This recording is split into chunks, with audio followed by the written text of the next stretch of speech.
Subbab E, latihan soal. Soal nomor 1, teori differential association menyatakan bahwa seseorang berperilaku menyimpang karena A.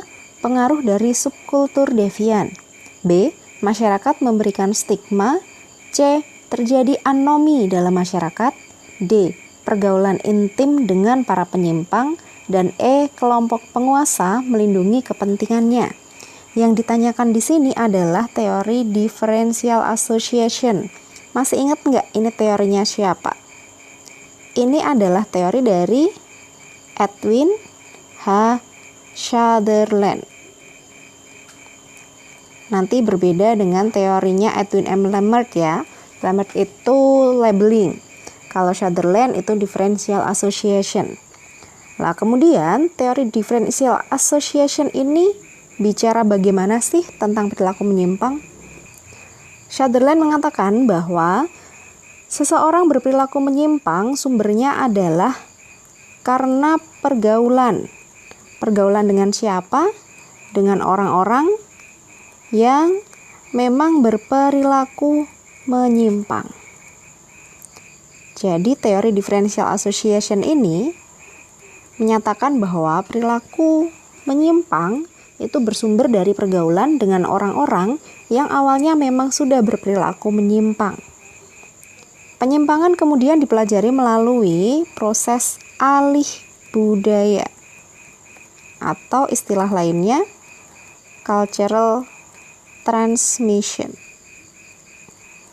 Jadi melalui proses alih budaya, proses belajar, kemudian perilaku menyimpang itu jadi dipelajari. Ketika misalnya saya sering bergaul dengan orang-orang yang suka minum minuman keras, maka lama-kelamaan saya kemudian mengambil budaya minuman keras itu dari mereka. Akhirnya saya kemudian jadi suka minum minuman keras juga, seperti itu. Ketika saya sering bergaulnya dengan teman-teman yang suka mencontek, maka lama-kelamaan saya juga akan belajar itu dari mereka. Lama-lama saya juga akan sering mencontek. Itu yang kemudian disebut dengan differential association. Pergaulan dengan orang-orang yang memang sejak awal sudah berperilaku menyimpang. Jadi jawabannya sudah jelas ya. Jawabannya adalah D. Pergaulan intim dengan para penyimpang. Bahwa differential association itu bersumber dari pergaulan intim dengan para penyimpang. Soal nomor 2, penyimpangan yang terjadi dalam masyarakat bisa dijelaskan oleh sejumlah teori. Di antaranya adalah 1.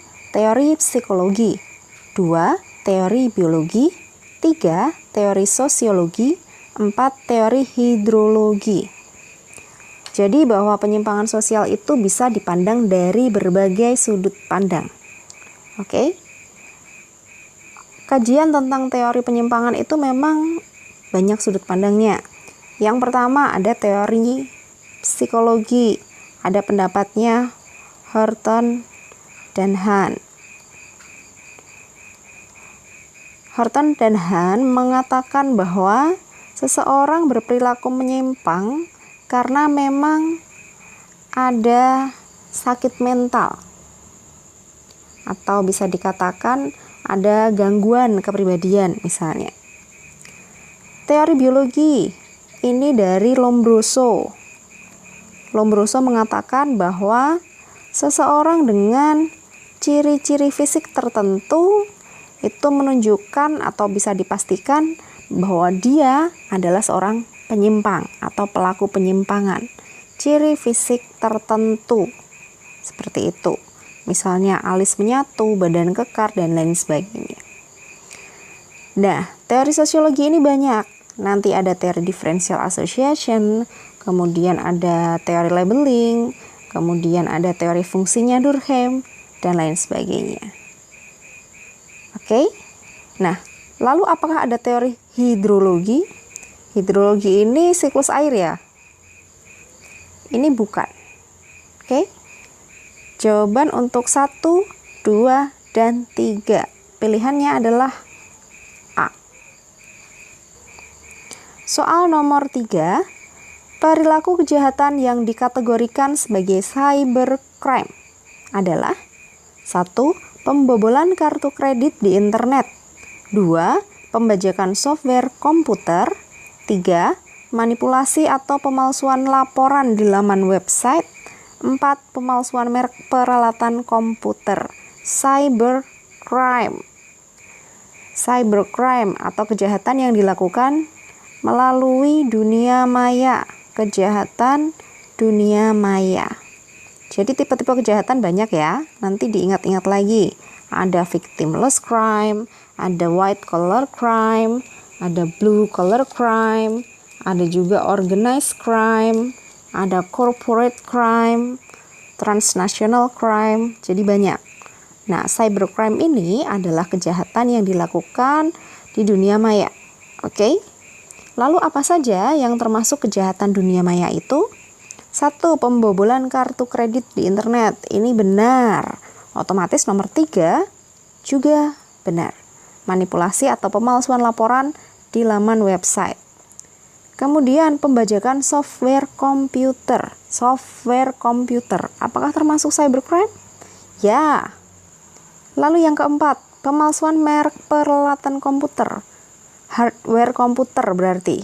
Kalau hardware, apakah itu termasuk kejahatan di dunia maya? Tidak ya. Ini tidak termasuk. Yang termasuk cybercrime hanya 1, 2, dan 3. Pilihan jawabannya adalah A. Soal nomor 4. Mencuri yang dilakukan seseorang dan disertai dengan tindak kekerasan merupakan bentuk penyimpangan perilaku. 1. Primer kelompok. 2. Primer individu. 3. Sekunder kelompok. 4. Sekunder individu. Kita ingat dulu klasifikasinya dari perilaku menyimpang. Berdasarkan bentuknya, perilaku menyimpang dibagi menjadi penyimpangan primer dan penyimpangan sekunder.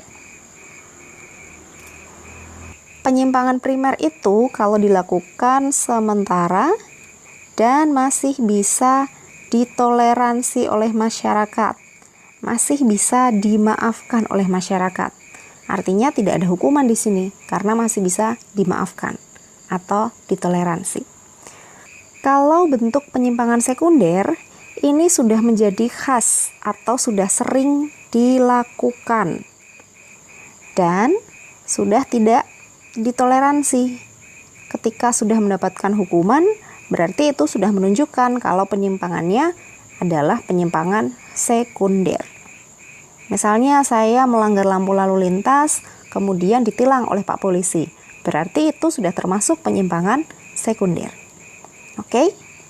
Nah, kemudian berdasarkan pelakunya, penyimpangan dibagi menjadi 2. Ada penyimpangan individual dan juga penyimpangan kolektif. Kalau individual berarti hanya dilakukan oleh satu orang. Kalau kelompok berarti dilakukan oleh lebih dari satu orang. Kolektif atau kelompok sama, oke?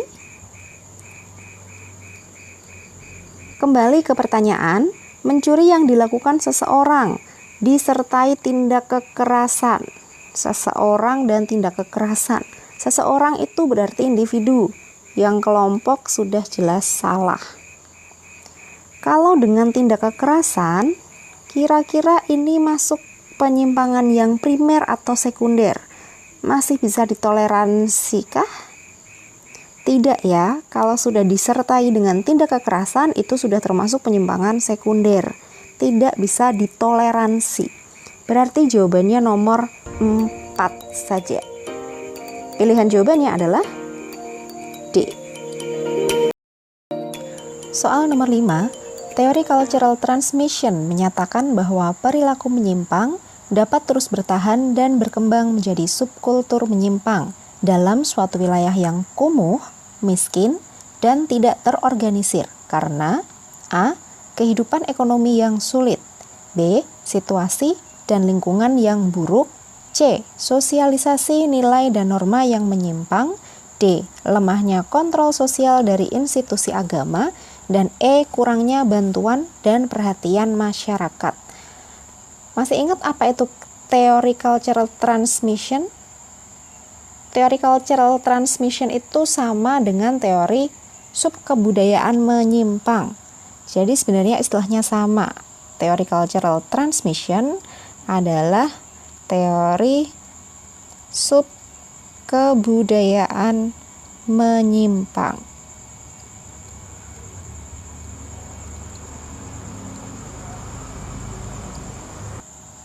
Nah, subkebudayaan menyimpang itu dikembangkan oleh orang-orang yang memang berada di dalam sebuah kelompok yang sejak awal itu menyimpang.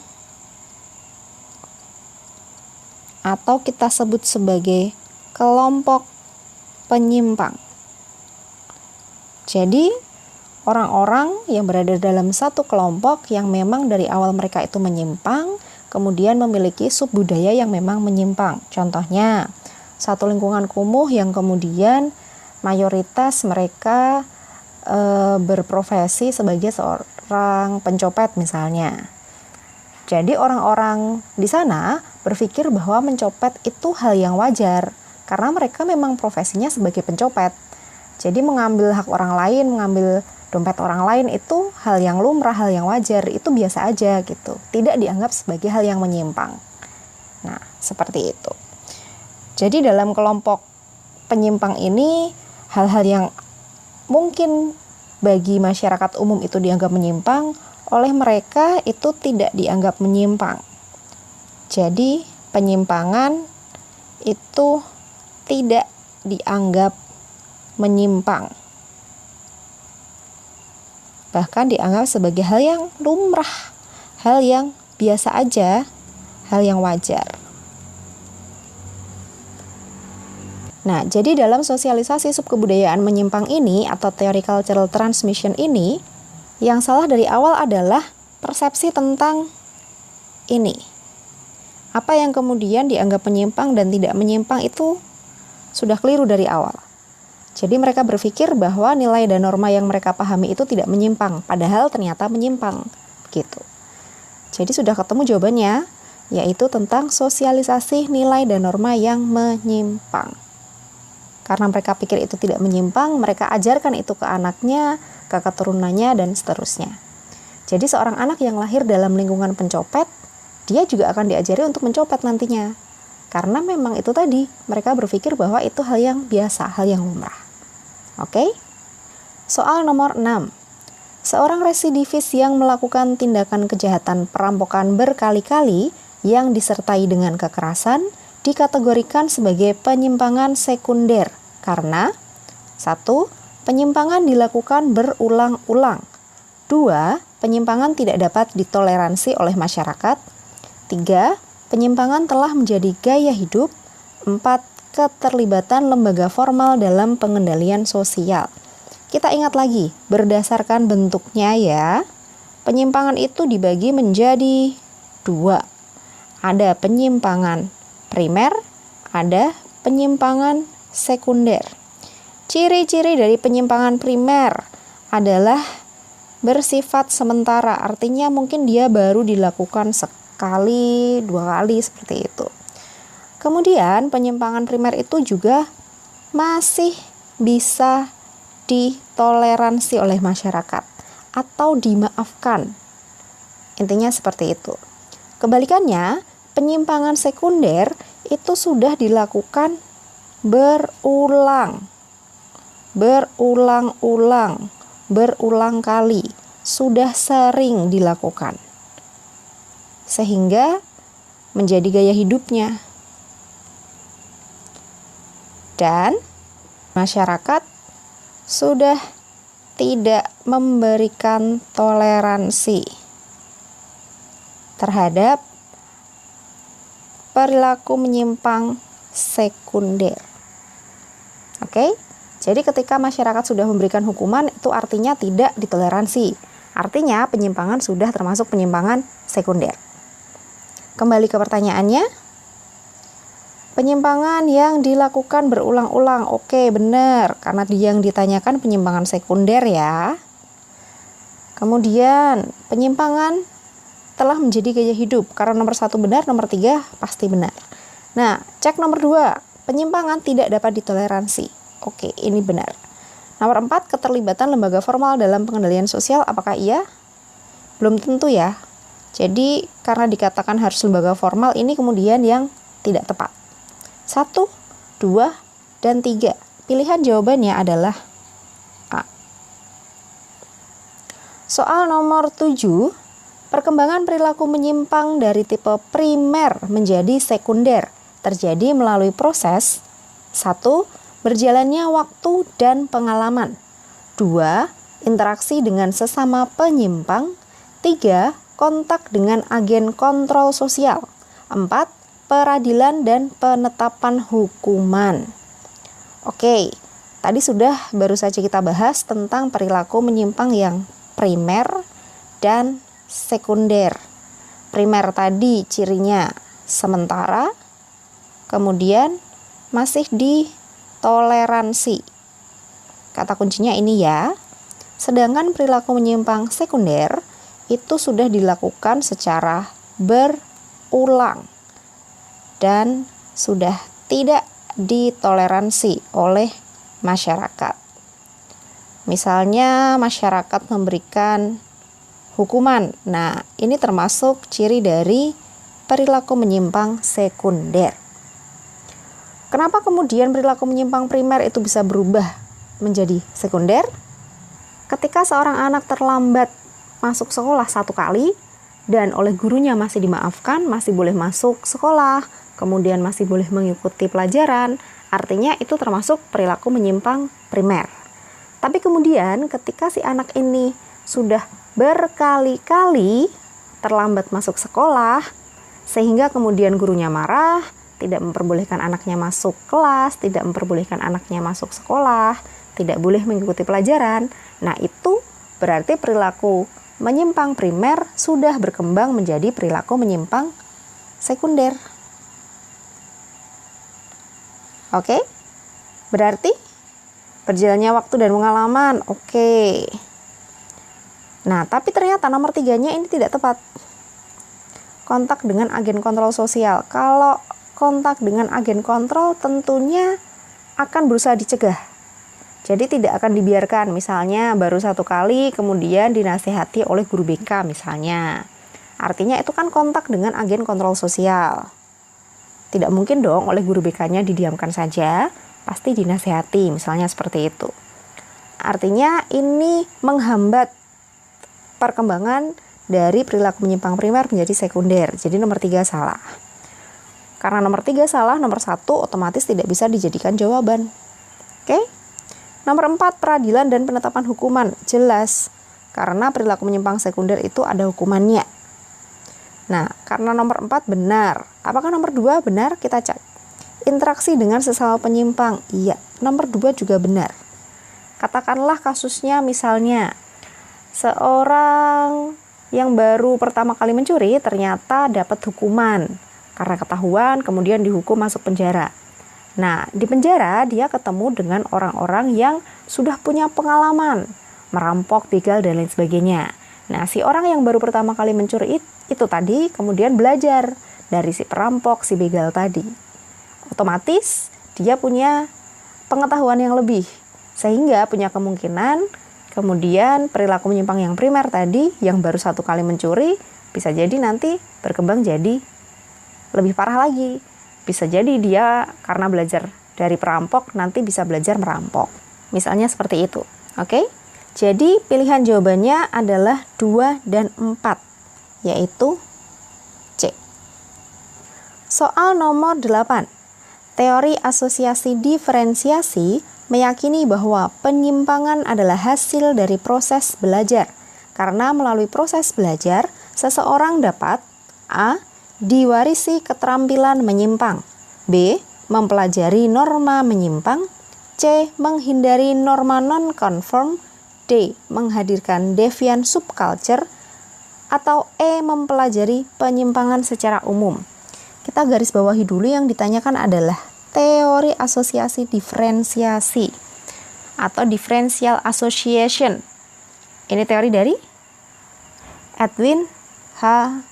Sutherland. Oke. teori dari Edwin H. Sutherland. Teori asosiasi diferensiasi ini bilang seperti apa sih?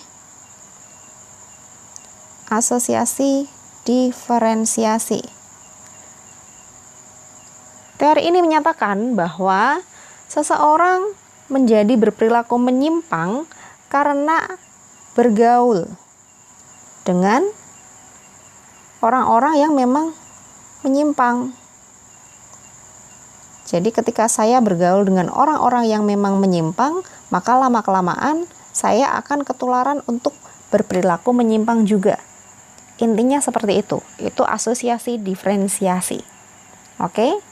Nah, perilaku menyimpang ini bisa kemudian dipelajari melalui proses alih budaya atau cultural transmission. Melalui proses alih budaya, melalui proses belajar. Nah, apa yang kemudian dipelajari? Yang dipelajari adalah norma yang mereka miliki. Apa norma yang mereka miliki? Norma yang mereka miliki adalah norma-norma yang dari awal sudah menyimpang. Karena saya bergaul dengan orang-orang yang memang menyimpang, mereka memiliki norma menyimpang. Oke, saya bergaul dengan teman-teman yang suka clubbing, yang di sana mereka suka minum minuman keras misalnya. Ya saya pasti akan diajakin clubbing juga, saya akan diajakin kemudian minum minuman keras juga, misalnya seperti itu. Nah, norma yang mereka pegang, norma yang berlaku dalam kelompok mereka, itu adalah norma yang memang sejak awal sudah menyimpang. Jadi ketika saya bergaul dengan mereka, dengan orang-orang yang punya norma menyimpang, saya lama-kelamaan akan berperilaku menyimpang juga seperti mereka. Oke? Jadi melalui proses belajar, seseorang dapat mempelajari norma menyimpang. Jawabannya adalah B. Soal nomor 9. Menarik diri dari pergaulan, tidak mau terlibat dengan kegiatan bersama, mengkonsumsi alkohol atau narkoba karena menghindari beban hidup atau rasa malu adalah contoh-contoh perilaku menyimpang bertipe 1. Primer, 2. Sekunder, 3. Kriminal, 4. Antisosial. Di sini ada beberapa contoh perilaku menyimpang. Yang pertama ada menarik diri dari pergaulan. Kemudian tidak mau terlibat dengan kegiatan bersama. Kemudian ada mengkonsumsi alkohol atau narkoba karena menghindari beban hidup atau rasa malu. Oke, kita kaji satu persatu ya. Apakah ini termasuk perilaku menyimpang primer? Ya. Bisa jadi ya, karena menarik diri dari pergaulan itu termasuk perilaku menyimpang primer. Masih bisa ditoleransi, sifatnya sementara, seperti itu. Kalau kemudian nomor 1 benar, perilaku menyimpang primernya benar, nomor 3 itu kriminal ya. Sayangnya menarik diri dari pergaulan itu bukan perilaku kriminal. Nomor 3 salah. Walaupun mungkin mengkonsumsi narkoba ini termasuk perilaku menyimpang yang kriminal. Tetapi menarik diri dari pergaulan, tidak mau terlibat dengan kegiatan bersama itu bukan perilaku kriminal. Artinya kombinasi 1-3 itu sudah tidak memungkinkan. Oke? Nah, apakah termasuk perilaku menyimpang sekunder? Mengkonsumsi alkohol narkobanya iya, tetapi menarik diri dari pergaulan itu tidak. Jadi jawabannya adalah nomor 4 saja. Apa itu antisosial? Antisosial, sikap antisosial artinya adalah sikap yang melawan terhadap norma kebiasaan. Ini disebut sebagai sikap antisosial dan ini biasanya bertentangan dengan norma umum. Dan ini biasanya bertentangan dengan kepentingan umum. Jadi selain melawan norma kebiasaan, ini juga melawan kepentingan umum atau bertentangan dengan kepentingan umum. Oke? Menurut Suryono Sukanto, sikap antisosial ini nanti dibagi menjadi 3. Yang pertama adalah anti konformitas. Artinya, pelanggaran nilai dan norma yang dilakukan secara sengaja disebut antikonformitas.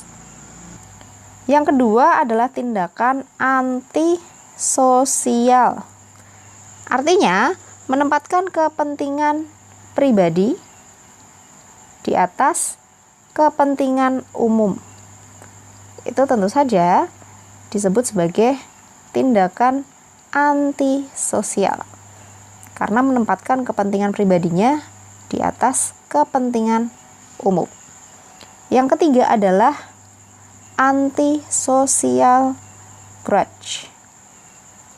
Grudge itu dendam dan sakit hati terhadap masyarakat.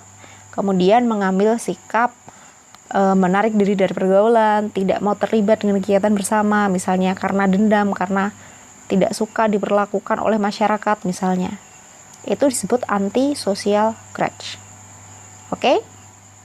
Bisa dipahami ya? Pilihan jawaban 4 saja itu adalah D. Soal nomor 10. Dalam upacara sekaten di Yogyakarta dilakukan tradisi pembuatan gunungan yang terbuat dari makanan dan buah-buahan. Masyarakat berdesakan, bahkan beradu fisik untuk memperebutkan makanan dan buah-buahan. Menurut Merton, bentuk perilaku tersebut merupakan pola adaptasi. 1. Rebellion. 2. Innovation. 3. Retreatisme. 4. Ritualisme. Masih ingat teorinya Robert K. Merton? Robert K. Merton punya teori yang berhubungan dengan anomi, yaitu adanya ketidakharmonisan atau ketidakselarasan antara tujuan dengan cara. Tujuan budaya yang sudah disepakati dengan cara yang sudah disepakati itu tidak sinkron, tidak selaras, tidak harmonis. Misalnya, tujuan budayanya apa? Ingin lolos SBMPTN misalnya. Nah, kemudian ternyata tidak sinkron dengan caranya. Saya tidak punya akses untuk belajar lebih intensif misalnya. Nggak punya uang untuk ikut bimbel misalnya. Nah, itu disebut kondisi anomi oleh Robert K. Merton. Oke? Nah, selain itu, kemudian Merton menawarkan 5 cara adaptasi terhadap situasi anomi. Jadi bahwa anomi ini bisa disikapi dengan 5 cara adaptasi. Yang pertama disebut sebagai konformitas atau conformity. Konformitas berarti mengikuti cara dan tujuan yang diajarkan oleh masyarakat sesuai dengan nilai dan norma yang diajarkan oleh masyarakat. Berarti lurus-lurus saja. Itu disebut sebagai konformitas. Ketika mau lolos SBMPTN tujuannya, maka saya harus belajar lebih giat. Nah, itu caranya. Mengikuti cara dan tujuan yang diajarkan. Kedua, ada yang disebut sebagai innovation atau inovasi. Innovation ini mengikuti tujuan budaya yang diajarkan dengan cara baru yang berbeda. Di mana cara ini adalah cara-cara yang bertentangan dengan nilai dan normanya masyarakat. Misalnya saya mau lolos SBMPTN, kemudian menggunakan joki misalnya. Nah, itu termasuk inovasi. Yang ketiga disebut sebagai ritualisme atau ritualism. Ritualisme itu lebih fokus untuk mengikuti cara-cara yang diajarkan oleh budaya, oleh masyarakat, tetapi sudah melupakan apa makna dan tujuannya. Jadi cara-caranya yang penting sama dengan yang diajarkan, tetapi makna dan tujuannya sudah dilupakan. Berbagai tradisi itu termasuk ritualisme. Yang keempat ada retreatisme. Retreatisme itu kondisi di mana masyarakat kecewa dengan keadaan, kecewa dengan cara-caranya, kecewa dengan tujuannya. Kemudian lebih memilih untuk mengasingkan diri. Ini disebut sebagai retreatisme. Yang terakhir adalah rebellion. Ini hampir sama dengan retreatisme karena rebellion itu juga kecewa terhadap masyarakat, terhadap cara dan tujuan yang diajarkan, tetapi kemudian lebih reaktif dengan berusaha untuk mengganti struktur lama dengan struktur yang baru. Rebellion atau pemberontakan, jadi jelas ya. Ingin mengganti struktur yang lama dengan struktur yang baru. Oke, kembali ke pertanyaannya. Dalam upacara sekaten ada tradisi membuat gunungan. Nah, tadi sudah sempat saya singgung, sempat Kak disinggung bahwa tradisi itu adalah contoh dari ritualisme. Ritualisme nomor 4 itu benar. Pilihan nomor 4 saja, jawabannya adalah